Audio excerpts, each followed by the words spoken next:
वन्देऽहं श्रीगुरु श्रीयुतापदकमलं। This is New to Hope 21 and I shall be talking about our today's topic, that is management of intracranial pressure. So in our last class we have already discussed about that the normal ICP is 10 to 15 mm of Hg. Okay. Now we know that the cerebral perfusion pressure is mean arterial pressure minus intracranial pressure. This is the normal formula of cerebral perfusion pressure. Okay guys, so suppose this is your brain and this is the artery which supplies the brain. If this artery supplies the brain with frequent flow, then the question arises that what is the pressure. If the pressure is very slow like this lazy one, then the perfusion will be decreased.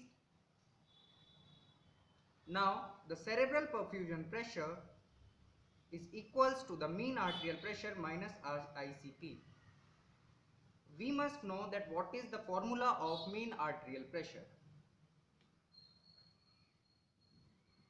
Mean arterial pressure is systolic plus 2 by 3 diastolic. What is the normal systolic pressure? It is 120 mm of Hg plus 2 into 80 upon 3, that is 120 plus 160 divided by 3, that is 280 divided by 3 equals to 93. So the mean arterial pressure equals to 93 minus, and we have already discussed that the ICP is 15. So 93, let us take it 90. 90 minus 15, that is 75. So the cerebral perfusion pressure is equals to 75 mm of Hg. Nothing in the internal medicine can be constant, so it ranges from the narrow window of 60 to 80 mm of Hg. So the problem inside the head injury, or we can say that increased ICP, is your cerebral perfusion pressure is decreased, that is beyond 60 mm of Hg, and your ICP is increased, that is 20 mm of Hg.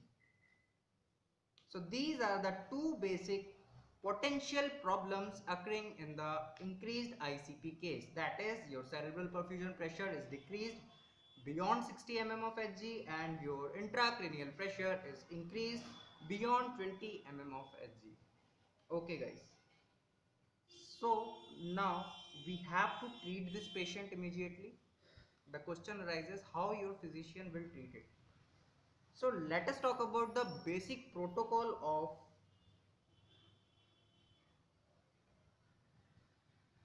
management of raised ICT. First of all, the first priority will be your doctor or your physician will raise the head of the bed 30° to 45°, that is semi Fowler position. Semi Fowler position.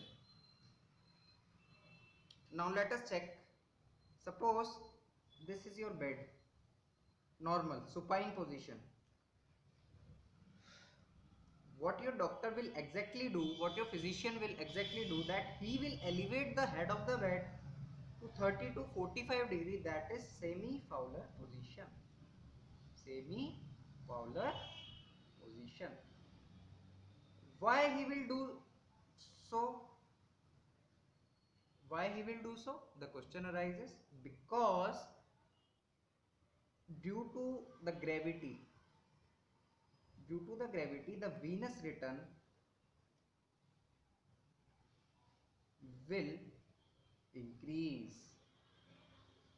Got it? So the blood will flow downwards. The blood will flow downwards. Your jugular venous pressure will decrease. Jugular venous pressure decrease. The next thing, the next treatment will be osmotherapy. Osmotherapy. Let us talk about, guys, osmotherapy, that what exactly osmotherapy is. Your physician will provide osmotic diuretic. Osmotic diuretic, that is mannitol.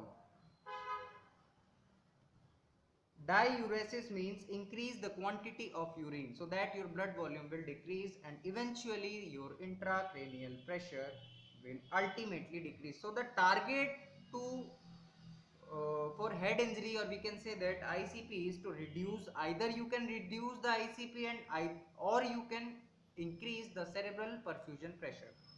So the potential problem is ICP was increasing. Now we have to reduce the ICP, so we will provide osmotic diuretic, that is mannitol. Okay guys, we will provide hypertonic solution. Hypertonic solution. What exactly is hypertonic solution? Let us talk about, suppose this is a cell. If the cell swells up, just to take out or just to flow away the water from the cell, what we will provide? We will provide hypertonic solution, that is 3% NS. What hypertonic solution will exactly do? It will move away the fluid outside the cell, reducing the cerebral edema component of raised ICT. Why we are providing hypertonic solution? Because it will reduce the cerebral edema component of raised ICT. I hope you got the concept, guys. Now what we will do? Next thing, we will observe if the patient is the symptoms and signs of the patient is reduced by these therapies, then we will observe for posturing. After providing osmotherapy and hypertonic solution, we will observe for posturing. So there are two types of posturing. First is if the hands of the patient is flexed like this towards the inward side, okay, and inward flexion or internal rotation of the legs are there, this is called decerebrate posturing. Decerebrate posturing.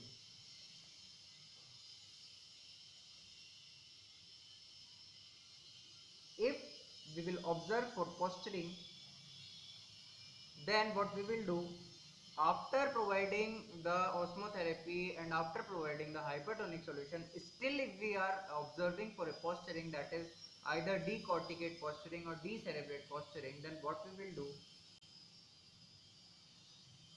the physician will opt for an aggressive approach.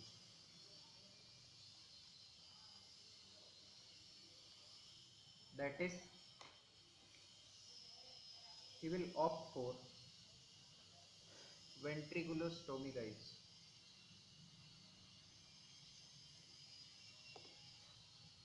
Let us talk about ventriculostomy. This is your head, this is your lateral ventricle. Got it? Your doctor will create a burr hole and he will put a Lycox catheter. ICP monitoring. This Lycox catheter will help in the ICP monitoring. This catheter also contains a one-way valve, due to which the CSF will outflow. The CSF will outflow, hence reducing the intracranial pressure. So this is all about ventriculostomy. So what ventriculostomy exactly is, your physician will insert a Lycox catheter by creating a burr hole inside the cranial cavity. This Lycox catheter has a sensor on its tip which monitor the intracranial pressure and display on the screen. It also contains a one-way valve which sucks out the CSF and thus reduces the intracranial pressure. Okay guys, in the next video we will be talking about the remaining portion of management of ICP. Till then, wish you